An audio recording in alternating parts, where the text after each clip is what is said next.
Hello, everybody. Welcome once again to Counselor's Couch 101. I'm Jim Stump. Appreciate your comments and your emails. Those of you who would like to send me an email, the address is counselorscouch101 at mail.com. Counselorscouch101 at mail.com. I have very many fascinating conversations with folks, you know. That's one of the blessings of this particular profession that I'm involved in. I learn a whole lot from people I talk to, and I get a lot of wisdom and a lot of life experience vicariously through people's stories and their self-reporting and like that. The other day I was speaking with a young gentleman who wants a family. He's a professional man. He's in his 30s. He's single, never been married, no kids at all. Kind of on the shy side, like I say, professional, solid. He's a family man, really close to his mother and father and his siblings and aunts and uncles and all that. And he wants that experience. And we're talking about it. And I asked him, I said, would you be willing to have a loveless marriage in order to get that family? And he thought about it for a second, and then he said, no. He said, I'm kind of a traditional guy. I'd like to be married to someone I love and have children with someone I love. And I said, I completely understand, and I agree with you. I think that would be the best of all outcomes, because of folks who aren't necessarily married kind of find things are wrong with each other over time, and then they start bickering and maybe developing a toxic relationship, and that is not the best thing for the children, right? But it can be possible, because in previous times, there were such things as mail order brides and arranged marriages. I imagine everyone out there has heard of them, at least I hope so. Maybe the younger generation has not. And folks who got married under those circumstances had no illusions about what that marriage was all about, right?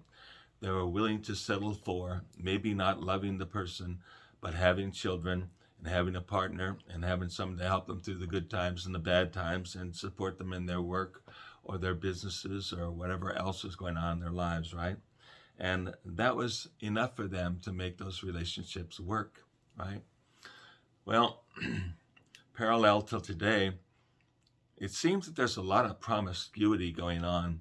And the reason I mention that is because I think it's harder to have a love relationship with someone who's been with a lot of partners.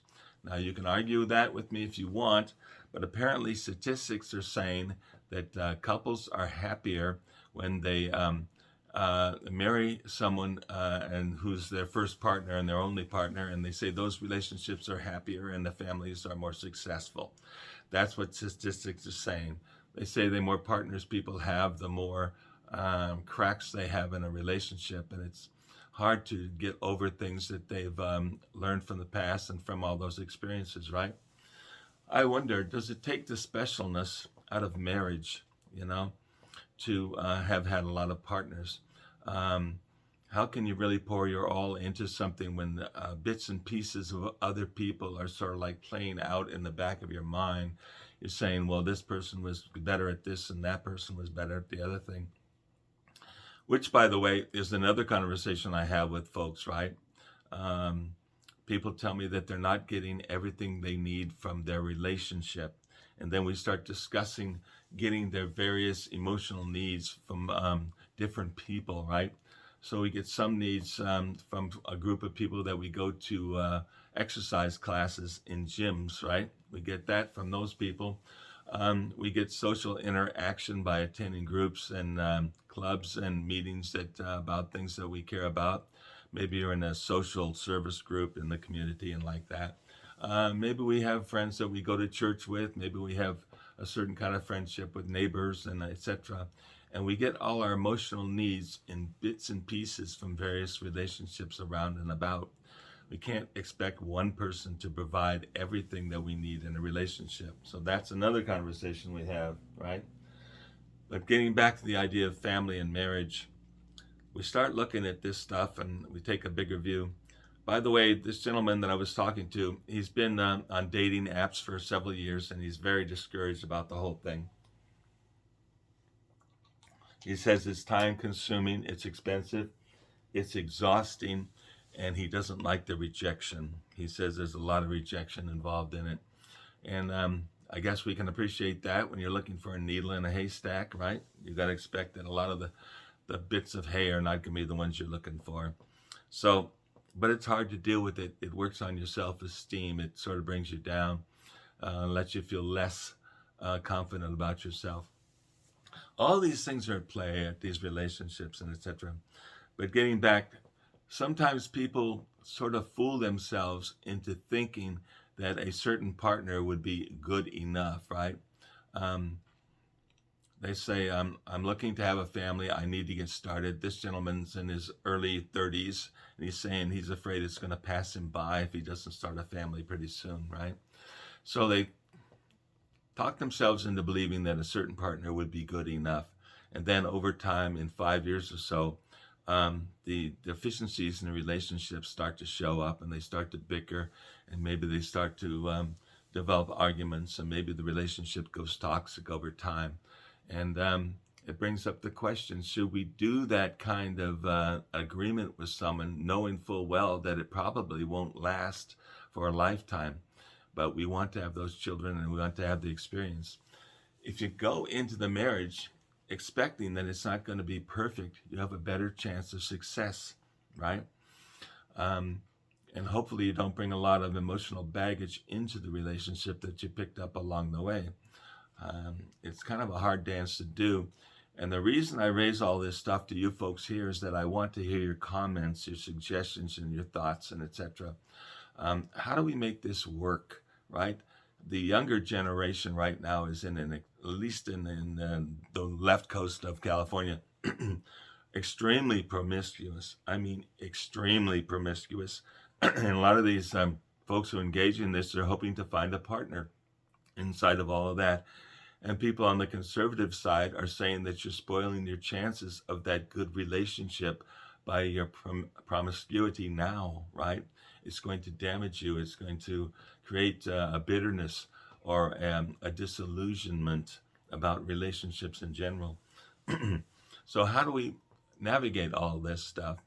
I asked the other day, how could a good guy approach a lady to let her know that he's interested in her? And one comment came back and said that the guy should wait for the woman to show interest in him. And I think that's a good way to go. I'm not certain it's going to work in all cases. And oftentimes women say they want a partner who's confident in himself, who will come up and ask her out and show that he can handle social situations and he knows how to talk to women, and et cetera, et cetera. So there is the dilemma, how to proceed. What do I tell this young gentleman? How to proceed, how to get a partner. I keep saying, go get involved in activities that you like and meet people that like the same sorts of things you do. And then you're more likely to meet a partner who has similar values and likes and dislikes and background, etc. That's my suggestion, but it doesn't seem like a lot of people are trying to do that these days, even though I still suggest that COVID is supposed to be over, so let's get back out and start mingling again. Let's socialize and meet all the people you can. Meet all the ladies you can if you're a gentleman, because ladies have friends, they have girlfriends, they have relatives, female relatives, etc. And through meeting people, we can meet other people, right? That's how I say to find a partner. But I don't suggest that you settle for something that is less than desirable in order to have a family. And yet, oftentimes, if you don't settle for something, you won't get that family. So that is my question for you folks today, particularly the ladies. What are men supposed to do in order to find that relationship? How do they go up to a lady and express an interest in her without her thinking that he's a creep and all he wants to do is drag her off to the bushes somewhere, because that's what everybody's doing these days. There's so much promiscuity. And so she gets a bad take on him from the go because of her experiences with men and the fact that he came up and smiled at her, right? So how do we settle all this stuff? How do we find that partner? I often tell men, I say, look, you want to know how to meet women, you want to know how to get along with them, talk to the women in your life, ask them, because women will have the answers to those questions. How do you meet ladies without turning them off and without them thinking you're a creep, right? How do we form a good relationship, and how do we get by the things that irk us in a relationship? I'm speaking to a few people now, which I'm happy to be doing, who are truly working on making a good marriage. And they put it just that way. They say, we're working on our issues. We have things that don't satisfy us. We talk about them. We work them out. And it's a work in progress. And eventually we're going to get to the point when all the issues have been dealt with and settled, and we will have that relationship that we're looking for. We weren't going to find the perfect relationship in the beginning. We have to build it. We have to make it. We have to create it over time. And I suspect that is true as well. But back to the question, ladies, gentlemen, how do we meet one another and form a good relationship? And how do we deal with the problems along the way? And how much should we be willing to settle for in order to have that family? That's the question for today. And I do not have the answers. I think it's a case-by-case conversation. Each one has to find their own answers, and we just try things, we discuss things, and we consider various approaches to the situation and various solutions. And we all arrive at our answers differently, but if we get to where we want to go, then that's a successful engagement, right? I'm looking for your ideas. How do we have successful marriages? How do we find successful partners? Anything and everything you can provide in the way of your thoughts and feelings, suggestions, and experience, please share them below. Send me an email, counselorscouch101@mail.com, and I would love to share the wisdom here on these posts.